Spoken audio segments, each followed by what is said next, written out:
Deep morning किस तरह का मूवमेंट दिख रहा है? क्योंकि पिछला हफ्ता तो हमने दमदार देखा था इक्विटी स्पेस के लिहाज से, कच्चा तेल अब परेशानी बन रहा है, क्या करना है? इंपॉर्टेंट हफ्ता है because of course Fed policy आने वाली है, तो उस लिहाज से तो काफी इंपॉर्टेंट है और बाजार की नजर भी उस पर बनी है। बट जैसा आप बता रही थी, अपडेट भी दे रही थी, कुछ खराब नहीं हुआ है मार्केट्स के लिए। इनफैक्ट पिछला हफ्ता काफी अच्छा रहा है, हमारे बाजार में भी थोड़ा उतार चढ़ाव बना हुआ था, बट ग्लोबल मार्केट्स तो दमदार एक्शन दिखा रही है। और आज सुबह भी जो संकेत आ रहे हैं वो अच्छे ही आ रहे हैं, कोई ऐसी परेशानी नहीं है। अमेरिकी फ्यूचर्स में कुछ ज्यादा खास एक्शन आपको दिख नहीं रहा है। चीन के बाजार खुलने वाले हैं, वहां पर रखिएगा नजर। कुछ शेयर्स की शॉर्ट सेलिंग में उन्होंने रोक लगा दी है, अक्रॉस द बोर्ड नहीं हुआ है।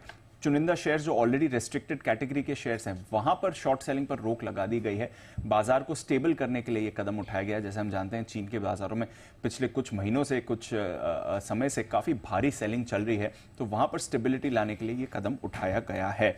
वैसे देखें तो ऑफकोर्स हमारे लिए लंबा वीकेंड था, बट बाकी ग्लोबल मार्केट्स खुले हुए थे, तो थर्सडे और फ्राइडे का एक्शन अगर आप कंबाइन करके देखें तो संकेत अच्छे ही आ रहे हैं। इनफैक्ट 2 दिनों में अमेरिका में तेजी का ट्रेंड आपको बरकरार दिखा, अच्छा एक्शन बनते हुए दिखा है।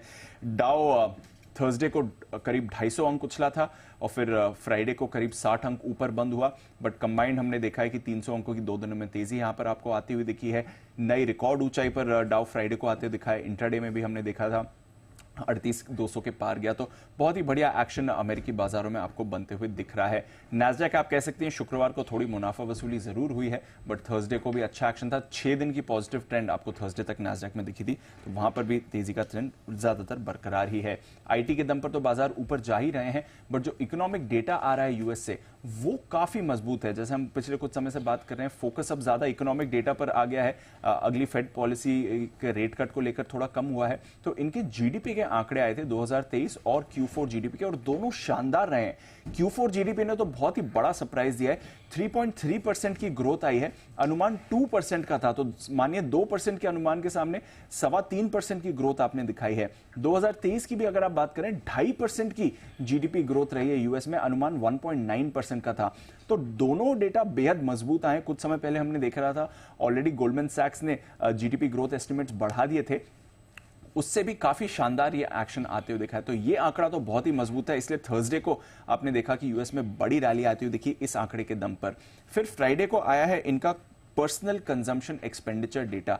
ये काफी इंपॉर्टेंट डेटा मेट्रिक होता है, जो फेड भी काफी क्लोजली ट्रैक करता है अपनी पॉलिसीज के लिए, और यहां पर थोड़ी नरमी के संकेत हैं, अगेन जो बाजार के लिए एक अच्छा आंकड़ा है। दिसंबर में पीसीई आपका 2.9% पर था, अनुमान 3% का आया। कोर पीसीई आपका 3.2% पर आया है, जो कि एक साल में सबसे कम है। तो इस डेटा की सुस्ती के दम पर भी थोड़ा अच्छा आश्वासन है कि शायद ये इन्फ्लेशन को आगे नीचे लेकर आए। तो ग्रोथ मजबूत है, इन्फ्लेशन थोड़ा कूल ऑफ होने के संकेत हैं, दोनों को कंबाइन करें तो अच्छा आंकड़ा ही आ रहा है। हालांकि 10 साल की बॉन्ड यील्ड इनकी 4.1% पर कायम है, पर वहां से कोई परेशानी नहीं है। कच्चे तेल पर जरूर रखनी नजर, जैसा आप बता रही थी 2 महीने की ऊंचाई पर है कच्चा तेल। पिछले हफ्ते 6.5% का उछाल था, आज सुबह भी आपको एक्शन दिख रहा है। पिछले कुछ दिनों से रेड सी में हमले बढ़ते हुए दिख रहे हैं।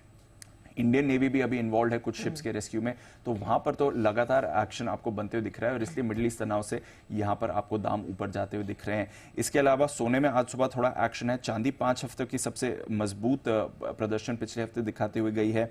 बेस मेटल्स में भी पिछले हफ्ते हमने मजबूती देखी है, और रॉ शुगर में भी उछाल है। तो थोड़ा कमोडिटी बाजारों में उछाल आते हुए दिख रहा है, यहां पर रखनी पड़ेगी नजर। एंड ऑफ कोर्स इस हफ्ते के लिए फेड पॉलिसी सबसे इंपॉर्टेंट है, वेडनेसडे इवनिंग को आएगी, यानी कि थर्सडे हमारे बजट के साथ साथ फेड पॉलिसी पर भी हमें रखनी पड़ेगी नजर, उसका रिएक्शन आएगा। साथ ही दिसंबर महीने का यूएस जॉब्स डेटा आने वाला है। Microsoft, Apple, Meta, Amazon, Alphabet, इन सभी दिग्गज आईटी कंपनीज के नतीजे आएंगे, तो उस पर भी बाजार रिएक्ट कर सकते हैं, और बैंक ऑफ इंग्लैंड की भी पॉलिसी आएगी। तो बहुत ही इंपॉर्टेंट हफ्ता है। हमारा तो ऑफकोर्स बजट है, बट ग्लोबल मार्केट्स में भी एक्शन भरपूर रहने वाला है।